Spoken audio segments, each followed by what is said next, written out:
Well, good early Saturday morning. I hope everybody is doing well. I know most of you will probably be asleep, but I do get quite a few comments and questions this time of the morning. So I'm up a lot of times, either studying or reading and answering questions. But I ran across, now y'all going to have to just bear with me on this one because I find this quite funny. Marmari Emmanuel is at it again. And it's like I've said in my previous videos. He's using this a knife attack as something he can prop himself up on and get that soapbox a little higher. But this morning, oh my gosh, this morning he's got a new video, and you'll see it in my little thumbnail. But he's on one side of the thumbnail, half the picture of the thumbnail is people with their hands clasped together in prayer. And to the right, there he stands, all decked out in gold. Oh my goodness. I'm talking about head to toe.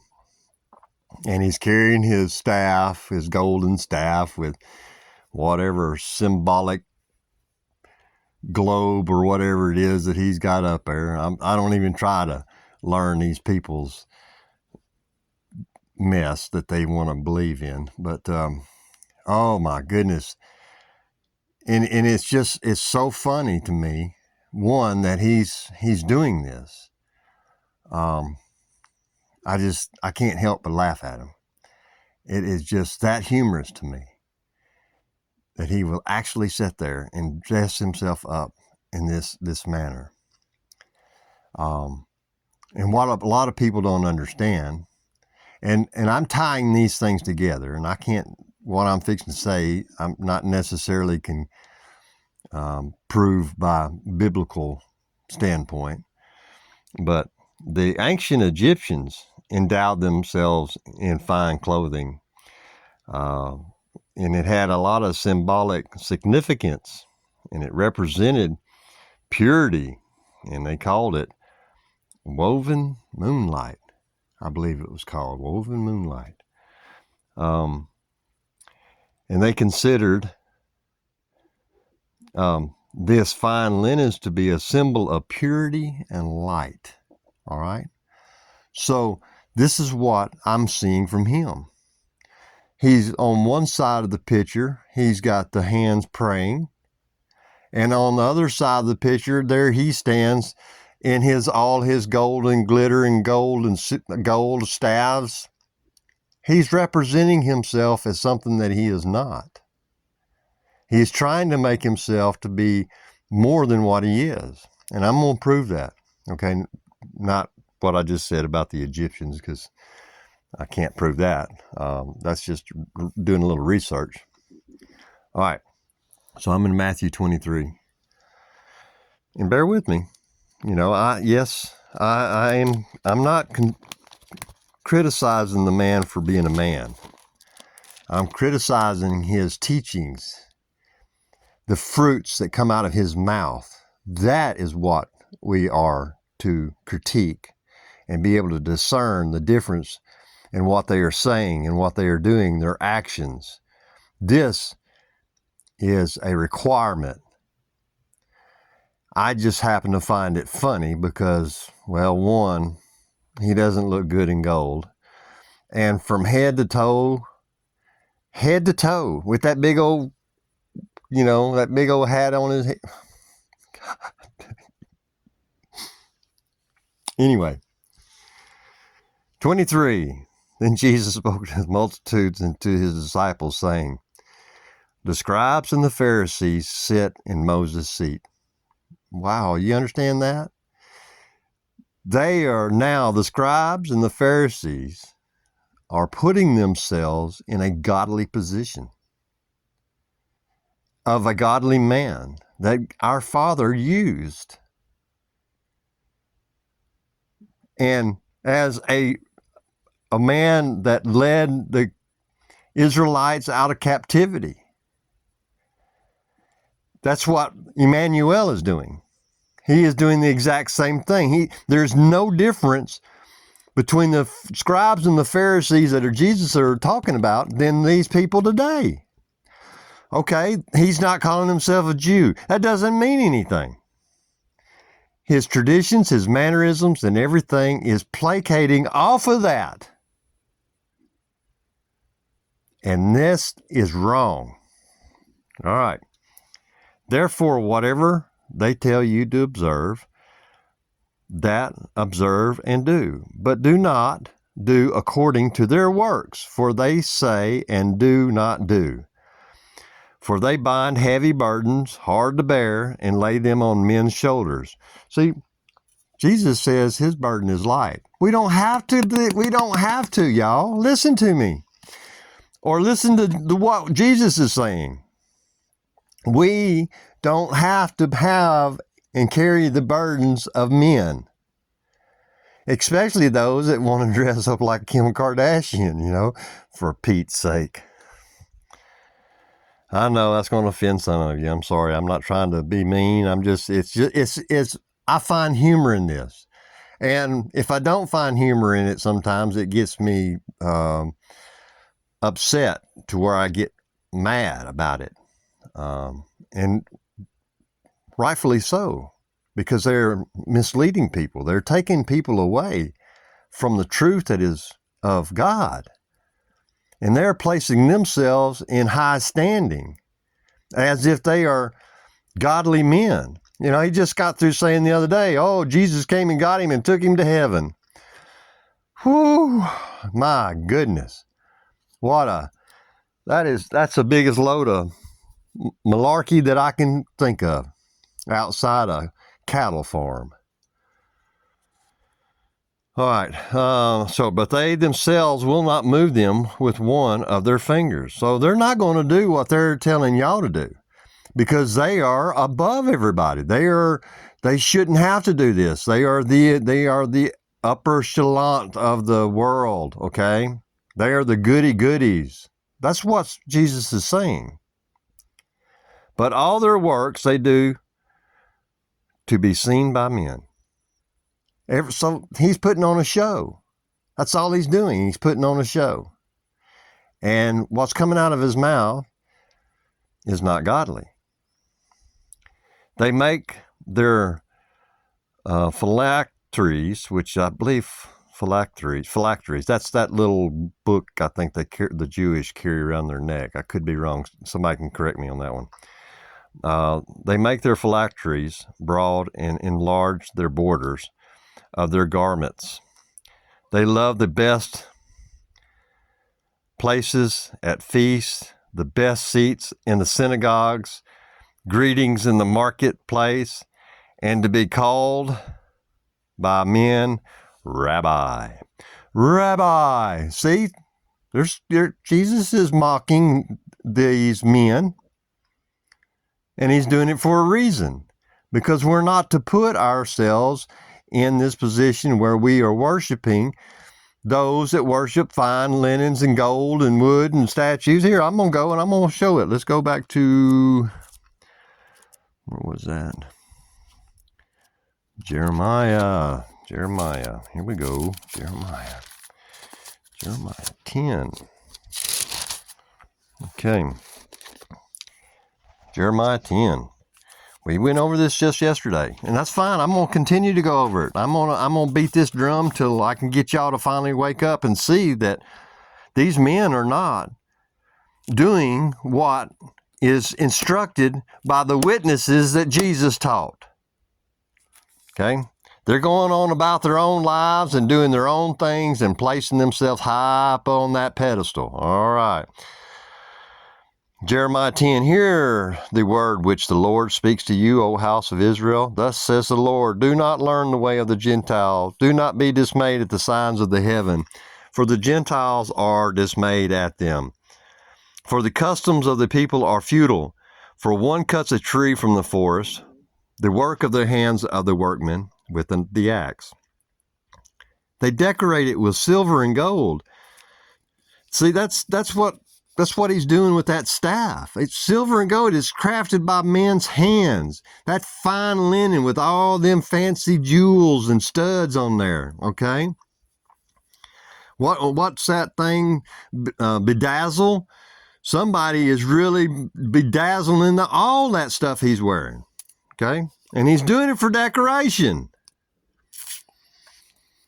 They fasten it with nails and hammers so that it will not topple. They are upright like a palm tree. Yeah, he has to. That hat on his head must weigh 15 pounds. They must be carried because they cannot go by themselves. Do not be afraid of them, for they cannot do evil, nor can they do any good. Insomuch as there is none like you, O Lord, you are great, and your name is great in might. Who would not fear you, O King of the nations? I can tell you who don't fear him. This man right there is all fenced up, dressed in gold. The scribes and Pharisees. Because if they feared him, had the knowledge of him as knowing God, they wouldn't be putting themselves in high places. And they wouldn't be dressing up themselves in fancy linens and trying to be something that they're not. Who would not fear you, O King of the nations? For this is your rightful due. For among all the wise men of the nations and in all their kingdoms, there is none like you. But they are altogether dull-hearted and foolish. A wooden idol is a worthless doctrine. Silver is beaten into plates. It is brought before Tarshish, and gold from Upaz, the work of the craftsman and the hands of the metalsmith. Blue and purple are their clothing. They are all the work of skillful men, but the Lord is the true God. He is the living God and the everlasting God. We don't have to honor men in this fashion. We honor men out of respect and love with one another and kindness with one another, not in reverence to him being, some man of the cloth, should I say, placing himself in the seat of Moses. At his wrath the earth will tremble, and the nations will not be able to endure his indignation. Thus you shall say to them, the gods that have not made the heavens and the earth shall perish from the earth and from under these heavens. Do y'all understand? Everything that you are following and honoring with these men, it's all going to perish. It's all going to go away because it is not of God. He has made the earth by his power. He has established the world by his wisdom and has stretched out the heavens at his discretion. When he utters his voice, there is a multitude of waters in the heavens, and he causes the vapors to ascend from the ends of the earth. He makes lightning from the rain. He brings the wind out of his treasuries. Everyone is dull-hearted without knowledge. Their knowledge is coming from scribes and Pharisees, from men, and they are keeping that tradition of men. And they lack the knowledge that is God.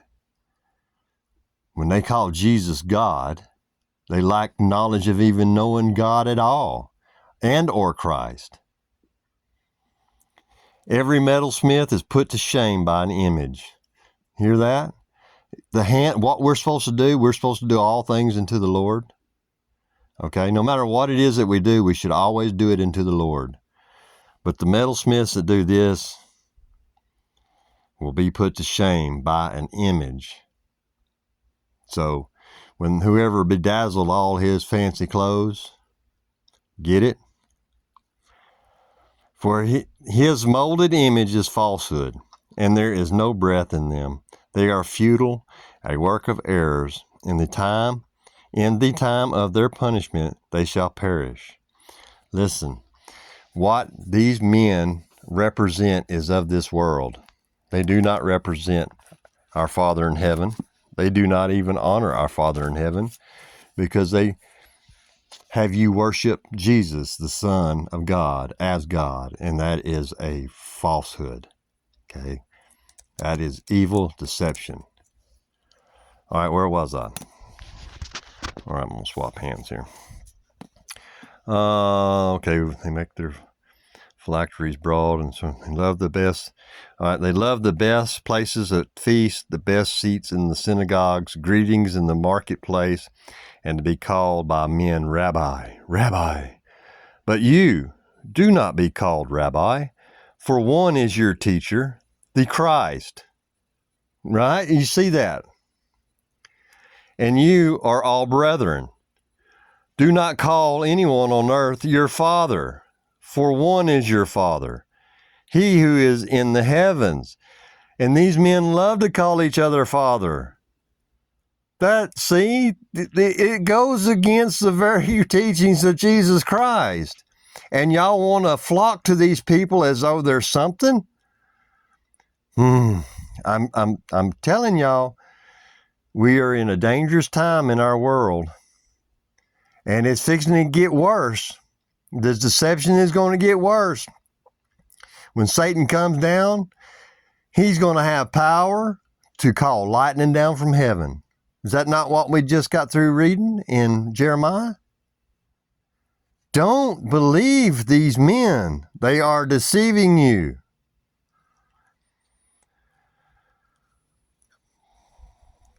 And do not be called teacher, for one is your teacher, the Christ. Don't let these people confuse you between this. But he who is greater among you shall be your servant.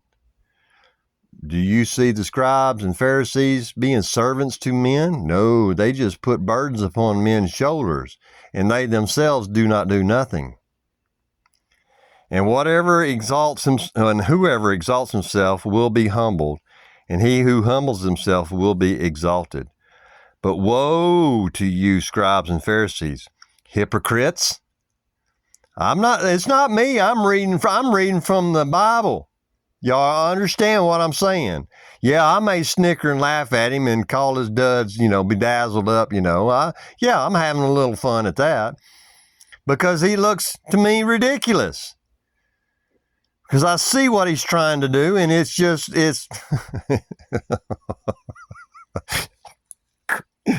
whew, for you shut up the kingdom of heaven against men. See there? For you shut up the kingdom of heaven against men.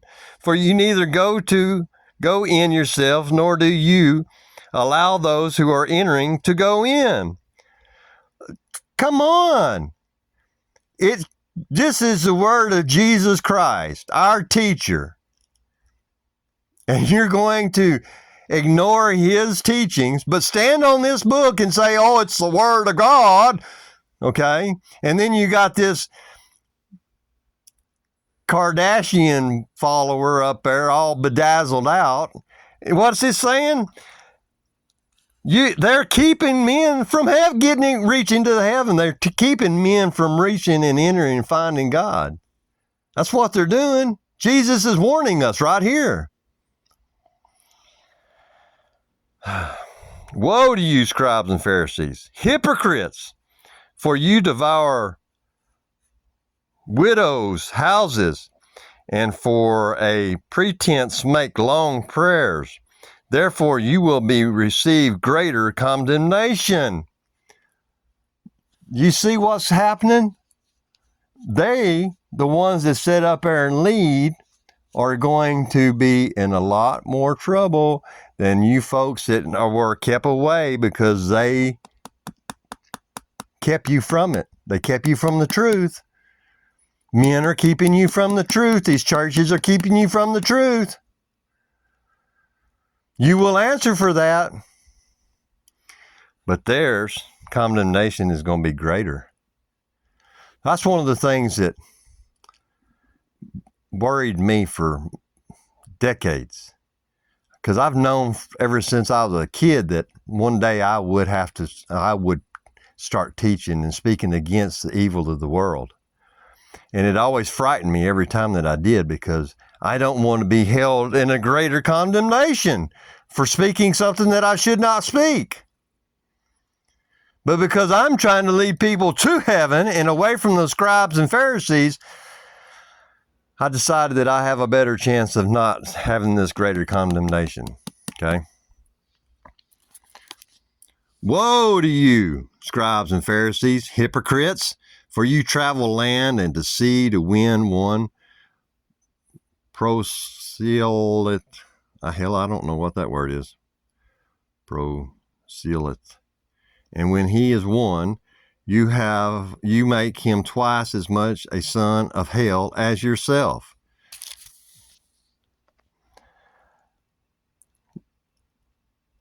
Woe to you, blind guides, who say, whoever swears by the temple, it is nothing, but whoever swears by the gold of the temple, he is obliged to perform it. Fools and blind, for which is greater, the gold or the temple? That sacrifice, the gold? And whoever swears by the altar, it is nothing but whosoever swears by the gift that is on it. He is obliged to perform it. Fools and blind, for which is greater, the gift or the altar that sanctifies the gift? Therefore he who swears by the altar swears by it and by all things on it. He who swears by the temple swears by it and by him who dwells in it. And he who swears by heaven swears by the throne of God and by him who sits on it. Woe to you, scribes and Pharisees, hypocrites, for you pay tithe of mint and anise and cumin, and have neglected the weightier matters of the law, justice and mercy and faith. These you ought to have done, without leaving the others undone. Blind guides who strain out of a gnat and swallow a camel. Woe to you, scribes and Pharisees, hypocrites, for you cleanse the outside of the cup and dish, but inside they are full of extortion and self-indignation. Blind Pharisees, first cleanse the inside of the cup and the dish, that the outside them may be clean also. Woe to you, scribes and Pharisees, hypocrites, for you are like whitewashed tombs, which indeed appear beautiful outwardly, but inside are full of dead men's bones and all uncleanliness. Even so, you also outwardly appear righteous to men, but inside you are full of hypocrisy and lawlessness. Woe to you, scribes and Pharisees, hypocrites, because you build the tombs of the prophets and adore the monuments of the righteous, and say, if we had lived in the days of our fathers, we would not have been partakers with them in the blood of the prophets. Therefore you are witnesses against yourselves that you are sons of those who murdered the prophets. Do y'all not hear what Jesus is saying? He's upset. And he is trying to get a message across to you that these people are putting themselves up on pedestals that are, it's pure world, pure worldly, nothing of God. Fill up then the measure of your father's guilt. Serpents, brood of vipers, how can you escape the condemnation of hell? Therefore, indeed, I send you prophets, wise men and scribes. Some of them you will kill and crucify, and some of them you will scourge in your synagogues and persecute from city to city, that on you may come all the righteous blood shed on the earth, from the blood of the righteous, Abel, to the blood of Zechariah, son of Berechiah, whom you have murdered between the temple and the altar. Assuredly, I say to you, all these things will come upon this generation. Friends, I don't know how y'all are not reading this for what it's worth, what Jesus is saying. I understand that you're following these leaders and you are not taking the time to read and study for yourselves. I understand that. And I understand that you don't want to criticize these people because you think they have such a high power, they have such a position in the church, the churches you need to come out of, because these are the men that Jesus just had a rant about. And he is telling you that you should leave these men alone. The burdens that they put upon you are not the burdens that come from knowing Jesus Christ. His burden is light. Light. It's not heavy. These men make the burden heavy. Now, I understand that, again, this may offend some of you. And it is not my intentions to offend you. It is my intent to get you to pull your head out of these people's pocketbooks and start seeking Christ for yourself. It is told to us that we are to seek out our own salvation. We don't need another man. We need no man to teach us nothing, because we have the ultimate teacher, Jesus Christ. We do not need men, and you do not need to honor these men, and don't call them Father, and don't kiss their hands or their rings and honor them and bow to them. Do you not know that you are not bowing to God? You are bowing to the devil himself. And it's funny that this man sits there in his garb with his idols, and he'll call the Pope the devil. He is about as far away from the Pope as I am to this phone. They go hand in hand together. Just because they call themselves something different don't mean a darn thing. And don't be afraid. My goodness, I'm scared to death to read out loud in public. All right, I have a horrible mind when it comes to reading words. They just don't click for me. And I don't know if y'all know what dyslexia is. All right, this is one of the challenges that I've had to overcome. And I've not really ever talked a whole lot about myself. But when I read, a lot of times you'll see me having to do this. Okay, do this. Because I can be reading and I will find a word and I'll be going along and see like whosoever. And then my brain will see this, and then I'll go and I'll pick up right here and I'll miss out something. It's just something that it's happened all my life. I don't know what it is. I mean, medically, they say it's, they know what it is, dyslexia. I don't know what it is. I don't care. So don't you be afraid of it either. Don't be afraid to get in here and read and learn and study. And if you don't know what to read and study, listen, do what I do. Listen to them. And then you go and you say, Lord, what in the world? This don't even make sense. Let's see if we can go back this up with the scriptures. At least let's see if we can back it up by the scriptures. Can't back it up by the scriptures? Or maybe the scriptures are telling you and warning you to stay away from them people. And that's where you should have the courage to stay away from these people. Come away from them. You do not need anyone to teach you anything. And you don't have to be a genius. You don't have to be an educated man. You don't have to be a fine speaker. I'm not. I don't care. And you think any one of you like to laugh? I don't care. You think y'all bother me? I'm half a century I've been laughed at. So you're not gonna you're not gonna bother me at all. And I was going somewhere and I don't know where I'm going because I'm sitting here yakking. What was I thinking about? I was talking. I shouldn't be talking. What was it? Oh, well, I don't remember what it was that I was thinking about.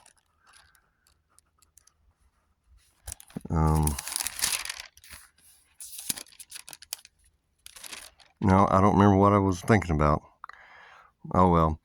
Anyway, I'm running on 30 minutes here, and I'm just starting to. If I'm starting to talk about myself, then I know I'm in trouble. Listen, you don't have to believe men. You don't. Our teacher, our rabbi, our Father, they're in heaven. They're in heaven. Jesus is the path to get to Father. Without Jesus, you don't get to Father. He don't hear you. I'm sure Jesus hears you. He's probably ignoring you. Okay?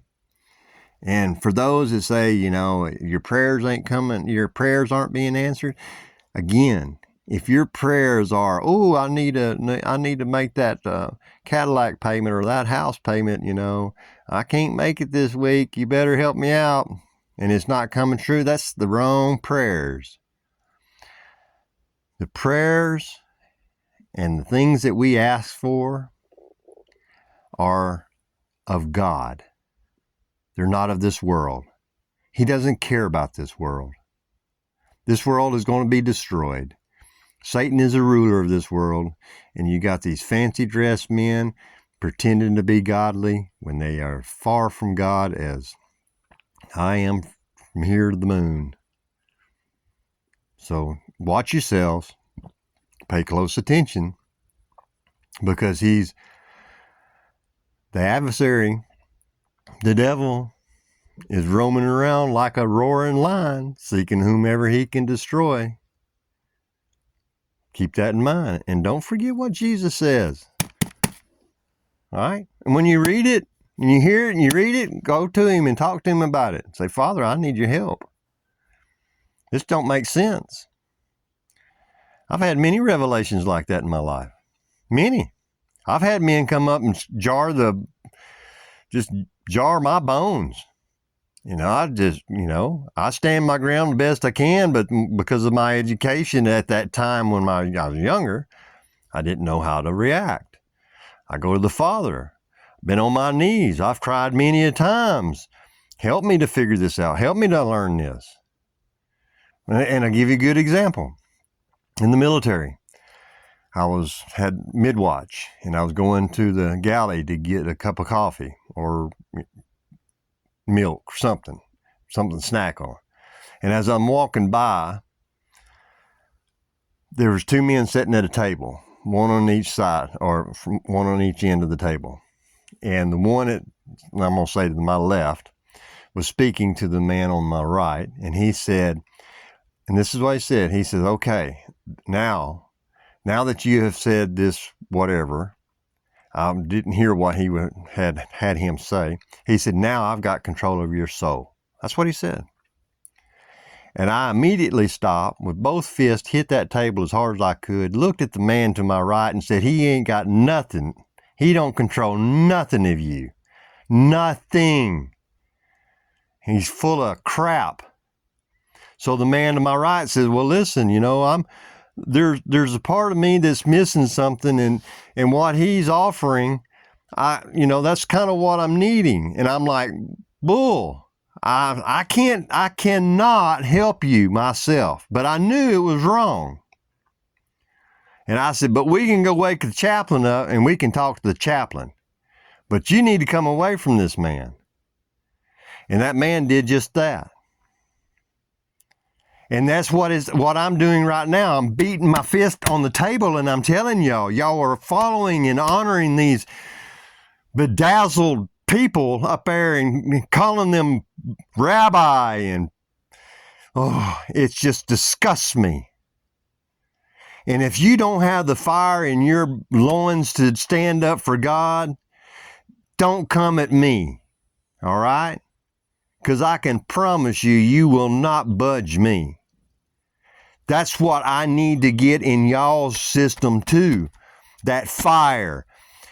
When they say put on the armor of God, he ain't talking about being able to stand here and hold this book up and say, get away from me, Satan. Get away from me, Satan. It says here in Galatians 1, Paul says, no. Satan quotes the scriptures. You think he's afraid of what Paul said? He beat Paul up just as much as he beats the rest of us up. He tried to beat Jesus up. Even during his time when he was after his fast, he tried his best, but he didn't prevail. And that's because the truth that is in Jesus Christ is of God. And Satan couldn't touch him. And that's what you need to learn too, my friends. Y'all need to go to your prayer closet, go in that private place, in your quiet place, and seek God who lives in private. He's in his secret place. And again, I can't back this up, but I am 100% convinced that the secret place that is spoken about is inside our hearts where he dwells.